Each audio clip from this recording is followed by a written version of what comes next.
வெட்கப்பட்டு போவதில்லை.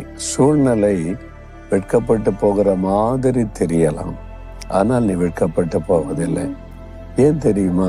நான் உன் கூட இருக்கல என் மகனே, என் மகளே, நான் உன் கூட இருக்கிறல்ல, நான் உன்னை வெட்கப்பட விடுவேனா? எதுக்கு நீ பயப்படுற? பயப்படாதுன்னு சொல்றார். இந்த சொன்ன ஆண்டவர் உண்மையுள்ள தேவன்.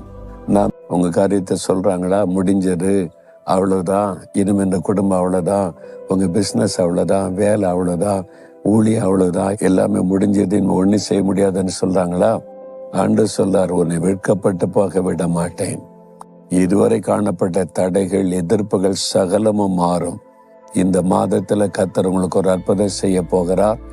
வெட்கப்பட விட மாட்டார். உங்களுக்கு வெட்கத்தை உண்டாக்க நினைக்கிற பிசாசின் கிரியைகள், மனுஷிக வல்லமையெல்லாம் முடக்கப்பட்டு போய்விடும். விசுவாசிங்க, பயப்படாதங்க அப்படின்னு ஆண்டவர் சொல்றார்.